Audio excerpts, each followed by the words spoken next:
and experience the difference to really know what the difference is. And I've been using this other accountant for about a dental specific accountant for about 3-4 years. And recently, this week, I changed to Kevin Thurman, who is from Dental Ledgers. Shout out to Kevin Thurman. I've been working with him for barely a month, not even a month, but I've already seen the difference of all the tips and the detail and the systematization that he has in his own business.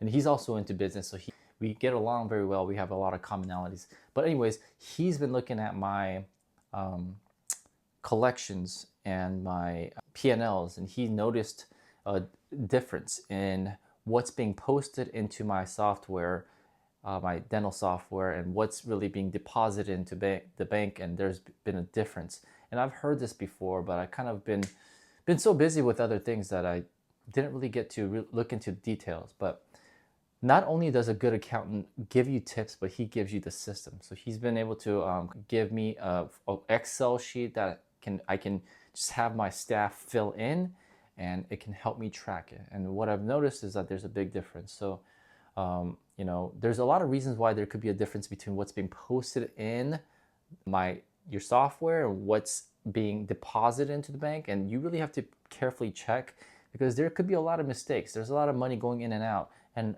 what sucks about dentistry is that we get paid later. So we really have to hone in, or we lose a couple thousands of dollars. And in my case, it was like $30,000-$40,000 there's a discrepancy. And now a lot of it could be little accounting errors. And so today I had one of my assistants look through that, someone that I really trust, look through that and look for errors. And we were able to match most of it and track most of the dollars. And now we're down to like $5,000-$6,000. We're not sure where it went. And there could be errors. Like, for example, I caught an error. The front office is probably not posting it correctly, or not running the credit card machine correctly. So some patients just got freebies. In any business, if you don't get paid, then you don't make money. The business relies on, and even in the healthcare industry, we rely on profits, and that's super important. So what I've realized in the future, I'm going to take into account more about the profits, making sure the deposits are correct, and having this system will be very, very important for us. Another thing this week that popped up, especially because I missed the video yesterday. I'm supposed to be doing a video every day for those of you who haven't seen me for a while. I missed yesterday's video. Anyways, I digress.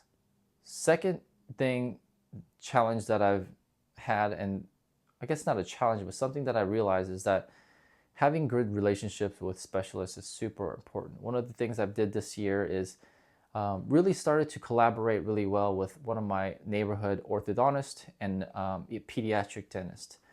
In the past, I've always said, if you're a new dentist, most important specialist to have around you is an endodontist and also an oral surgeon, in my opinion. And that's because those two are two specialists who can really back you up and help you when shit goes south, right? An endodontist can help you out when you're not really sure what's going on with the tooth, and you need a second opinion. You need somebody you trust to send to. And we have an endodontist in Riverside. A shout out to Dr. Gage, who's helped me a lot through the last 3 years. And also, I've also helped him a lot by sending a lot of patients, especially these days, is that patients need to hear a second consult from somebody sometimes. When patients are having pain, they can be doubtful of you because you touched the tooth and now it hurts. But because it's hard for patients to understand that, and this is how I explain it to my patients, what tooth is not meant to be shaved down. And when we get rid of a cavity, we're doing it because we have to risk the pros and cons, and we're removing the cavity because if we leave it, it keeps growing. And so that's going to have some risks if we leave it. But if we get rid of it, there's also some risk too. So you have to weigh the pros and cons. And a lot of times, sometimes, very rarely actually, when you do fillings that are deep, the tooth can become painful for the patient. And when there's pain, patients tend to blame you. And when cases like that happen, you do what you can to alleviate the case, alleviate the pain, refills. But if things don't go well, you have to tell the patient, let's get a second opinion. And you want someone that you trust to give that second opinion to your patients. And when you're introducing that specialist to the patient, I always tell my patients that I'm referring you out to an orthodontist, or referring you out to a pediatric dentist or endodontist. I tell them, this is a dentist that I trust, I partner up with. This is an endodontist that will tell you that you don't need a root canal if you don't need it, and they'll diagnose it. And so you need to find somebody, right? You need to find. But recently, I've partnered up with an orthodontist and pediatric dentist, and we are referring each other patients because a pediatric dentist has patients that are graduating from their pediatric office. I have orthodontists who will take care of all the patients that I don't do ortho for. I do some Invisalign, small cases of Invisalign, but I also trust him to do great work on my patients. And sometimes as a dentist, yes, you can get greedy and you want to do all types of Invisalign cases, but what's worked for me and what I strongly believe in is that you really have to know your limitations.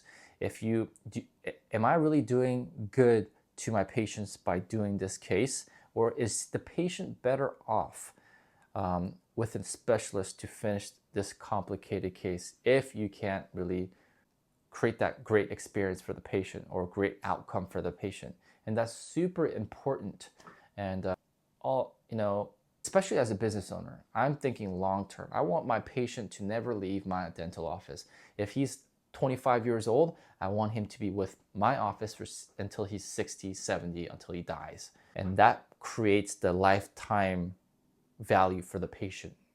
And that's what Alex Hormozi calls LTV. And you can't be thinking short term. Short term is when an associate's thinking, I'm just going to be producing as much as I can from this patient. But you have to understand, as a dental business owner, if you own your practice, the patients, you can't be looking short term to take out money from their insurance. Or there's a lot of dentists like that are just trying to grab things, and then that's when you create short term patients who will leave the practice once they come to your office, do one treatment, they hate you, they leave. The turnover is detrimental, horrible for your business practice. So I'm always thinking long term. I always think, what can I do to really sincerely serve my patients and make sure they have great outcome? And thankfully, a lot of great patients that you want to stay with you appreciate that. And you got to sometimes show it. You got to express it. Don't hide it. Let them know. You got to express it so they know that you really care, and you got to actually care. But you can see how passionate I am when I'm talking about this, because I really truly believe in it. So in summary, get yourself a great accountant and surround yourself with great specialists. And that's the lesson I have for you today. I hope that was helpful. If you liked that lesson, if you are a dentist and you found this valuable, or a small business owner who found this valuable, please like and subscribe. And I'll continue to share all the mistakes that I'm making as I'm growing my dental business, and also share my successes. And I'm doing this to document my journey, hopefully getting to a well-systematized, well-oiled business, a dental practice that I'm hoping to create within the next 5 years. Peace.